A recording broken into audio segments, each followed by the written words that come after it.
Digital tax, America बनाम भारत और Donald Trump की धमकी, तीनों चीजें आज बात करेंगे कि 27 अगस्त 2025 यानी कि कल से भारत के निर्यात पर 50% टैरिफ लगने जा रहा है। भारत ने डिजिटल सर्विस टैक्स हटाया था कि ट्रंप मामा मेहरबान हो जाए, लेकिन ट्रंप बरस पड़े और भारत जो है उस पे सामने बड़ा सवाल है कि क्या डिजिटल टैक्स फिर से लगेगा। और इस वीडियो में पूरी कहानी आपको बताएंगे कि भारत झुकेगा या करारा जवाब देगा, क्योंकि भारत की रणनीति और वैश्विक राजनीति में उठे भूचाल तक की बात करेंगे।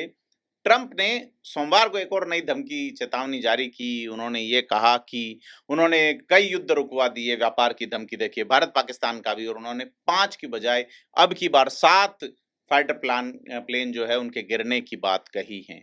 और ट्रंप ने कहा जो भी देश अमेरिकी टेक कंपनियों पर डिजिटल टैक्स लगाएगा वो इसे तुरंत हटा ले, वरना उसके निर्यात पर अमेरिकी टैक्स लगाया जाएगा, अमेरिकी टैरिफ लगाया जाएगा।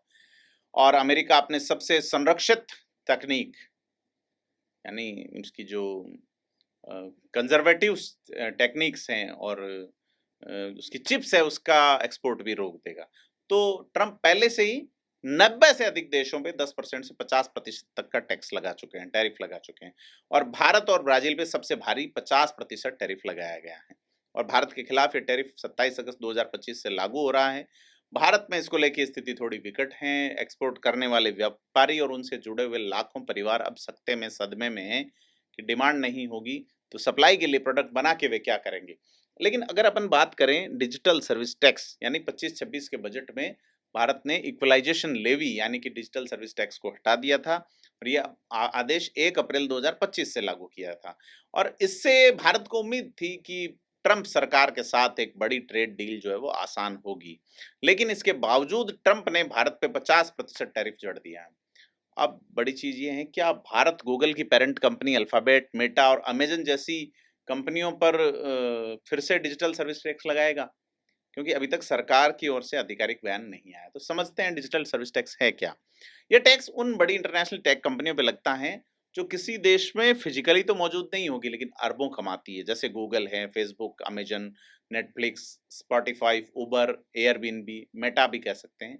तो ये कंपनियां online advertising, e commerce, streaming और यूजर डेटा से पैसा बनाती हैं।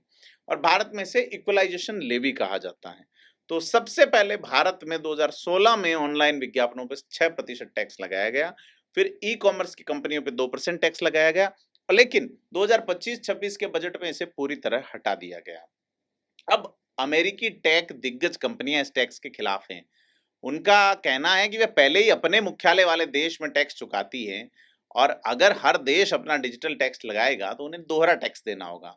और अंततः इसका बोझ उपभोक्ताओं और छोटे व्यापारियों पर पड़ेगा, क्योंकि कंपनियां टैक्स का पैसा कीमतें बढ़ा के वसूल करेंगी।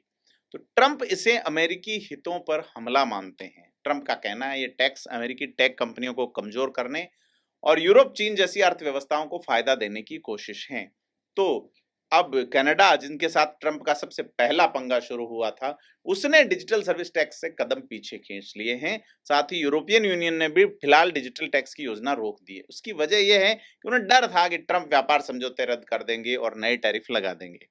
तो क्योंकि कनाडा की तो मजबूरी है कि वो अपने 80% एक्सपोर्ट के लिए एकमात्र देश अमेरिका पे निर्भर है, इसलिए लास्ट टाइम पे उन्होंने टैक्स हटा लिया। अब भारत पे बड़ा सवाल है, भारत करेगा क्या? भारत ट्रंप के टैरिफ को चुपचाप सहेगा या फिर गूगल, मेटा, अमेजन पर डिजिटल सर्विस टैक्स वापस लगाएगा? और यह सख्ती भारत की विदेश नीति और ट्रेड स्ट्रेटजी के लिए एक बड़ी चुनौती है। भारत के राजदूत ने साफ कह दिया, भारत जहां से सस्ता तेल मिलेगा वहीं से खरीदेगा। ऐसे में भारत अमेरिका की शर्तों से पूरी तरह झुकने वाला देश तो दिख नहीं रहा है। साथ ही ट्रंप की ओर से जो टैरिफ भारत पर आरोपित किया गया है उसका विरोध चीन ने भी किया है और ये कहा कि अमेरिका की ये हरकत धमकाने वाली है। अब विशेषज्ञ कहते हैं भारत के लिए नए गठबंधनों का मौका भी हो सकता है।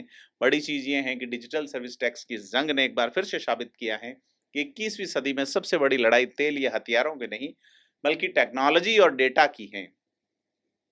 ट्रंप इसे अमेरिका के खिलाफ डिजिटल भेदभाव मानते हैं। भारत अभी भी चौराहे पे है। क्या वो 50% टैरिफ सह लेगा या टेक कंपनियों पर फिर से डिजिटल टैक्स लगाकर अमेरिका को जवाब देगा? आपको भूलना नहीं होगा कि जब 1977 में मोरारजी देसाई की सरकार आई थी, भारत के उद्योग मंत्री हुआ करते थे जॉर्ज फर्नांडिस, मजदूर नेता जॉर्ज फर्नांडिस, जिनके नेतृत्व में कोका कोला और आईबीएम जैसी अमेरिकी कंपनियों को भारत आधी रात में 24 घंटे के भीतर छोड़ने के लिए कह दिया गया था। ये वो ही भारत हैं। क्या नरेंद्र मोदी और उनके नेता ये हिम्मत कर पाएंगे? क्योंकि ये कहानी सिर्फ एक टैक्स की नहीं है, बल्कि टेक्नोलॉजी और ग्लोबल पावर पॉलिटिक्स की भी है। आपके हिसाब से भारत को क्या करना चाहिए? चुपचाप टैरिफ झेल लें या अमेरिका को उसी की भाषा में जवाब दें? नीचे कमेंट में अपनी राय जरूर लिखें। साथ ही अगर वीडियो जानकारीपूर्ण लगा हो तो इसे शेयर करके चैनल को सब्सक्राइब जरूर कर लें। धन्यवाद।